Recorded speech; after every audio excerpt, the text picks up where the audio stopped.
வணக்கம். நான் பிரமு சங்கர். அன்பு அக்கறை அறுசுவை சேனலுக்கு உங்களை அன்புடன் வரவேற்கிறேன். இன்றைக்கி நம்ம சேனலில் பார்க்க இருக்கிற உணவு ஸ்பைசி வெஜ் சப்பாத்தி.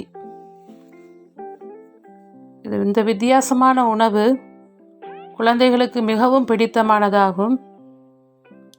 நம்ம செய்து கொடுத்தோம் என்றால் மிகவும் விரும்பி உண்பார்கள். இந்த ஸ்பைசி வெஜ் சப்பாத்தி செய்வதற்கு தேவையான பொருட்கள் என்னன்னு நம்ம பார்க்கலாம். சப்பாத்தி 3, பீன்ஸ் 5, கேரட் சிறியது 1, தக்காளி 1, பெரிய வெங்காயம் 1, கேப்சிகம் பாதி, புதினா, கறிவேப்பிலை, ரம்பை, கொத்தமல்லி இலை தேவைக்கேற்ப, பட்டை ஒரு சிறு துண்டு, கிராம்பு 3, பெருஞ்சீரகம் 1/4 ஸ்பூன், உப்பு, வற்றல் பொடி தேவைக்கேற்ப. ஒரு வாணலியில் எண்ணெய் விட்டு அது சூடானதும் பட்டை, கிராம்பு, பெருஞ்சீரகம் 3ஐயும் போட்டு நல்லா வறுக்கணும்.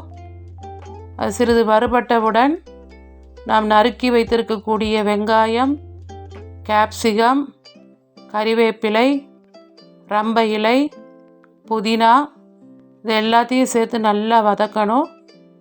அதோடு நாம் நறுக்கி வைத்திருக்கக்கூடிய தக்காளி, கேரட், பீன்ஸ் இது எல்லாத்தையும் சேர்த்து அது வதங்குவதற்கு தேவையான உப்பையும் சேர்க்க வேண்டும். காரம் நமக்கு எவ்வளவு வேணுமோ அதற்கேற்றவாறு வற்றல் பொடியும் சேர்த்து நன்றாக வதக்கி எடுக்க வேண்டும். இந்த காய்கறி கலவையோடு நம்ம விருப்பப்பட்ட உருளைக்கிழங்கும் சேர்க்கலாம். நான் இன்றைக்கி இதில் உருளைக்கிழங்கு பயன்படுத்தலை. உருளைக்கிழங்கு சேர்க்கும்போது சுவை இன்னும் அதிகமாக இருக்கும். இந்த காய் நல்லா வதங்கியவுடன் நம்ம சப்பாத்தியை சிறு சிறு துண்டுகளாக ஆக்கி அதை இந்த கலவையோடு சேர்த்து நல்லா பிரட்டி எடுக்கணும். அது நம்ம எவ்வளவுக்கு எவ்வளவு பிரட்டி எடுக்கிறோமோ அந்த அளவுக்கு சப்பாத்தி நல்லா கிறிஸ்பியாக வரும். தேவைக்கு நம்ம நெய் அல்லது வெண்ணெய், குழந்தைங்களுக்கு கொடுக்கறதுனால நெய்யோ வெண்ணெயோ பயன்படுத்தும் போது அதனுடைய சுவை இன்னும் கொஞ்சம் அதிகமாகும். குழந்தைங்க ஆசையோடு விரும்பி சாப்பிடுவாங்க. நல்லா வதங்கின உடனே அது கூட கொத்தமல்லி இலையும் சேர்த்து எடுத்தாச்சுன்னா நமக்கு ஸ்பைசி வெஜ் சப்பாத்தி தயாராகிடும். இது சூடாக சாப்பிட்றதுக்கு ரொம்ப அருமையாக இருக்கும்.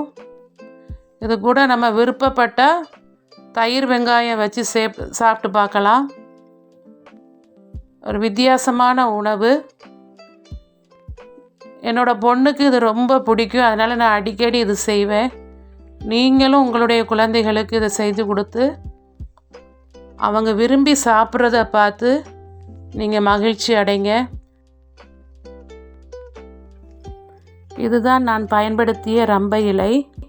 இலங்கையில் செய்யக்கூடிய உணவுப் பொருட்களில் வாசனைக்காக சேர்க்கக்கூடிய ஒரு இலை. எங்கள் வீட்டில் இந்த ரம்பை செடி இருக்குது. அதனால் நான் இதை பயன்படுத்தியிருக்கிறேன். இந்த வீடியோ உங்களுக்கு பிடிச்சிருந்ததுன்னா லைக் பண்ணுங்கள், ஷேர் பண்ணுங்கள். சப்ஸ்கிரைப் பண்ணாதவங்க சப்ஸ்கிரைப் பண்ணுங்கள். பெல் ஐக்கானையும் கிளிக் பண்ணுங்கள். நன்றி, வணக்கம்.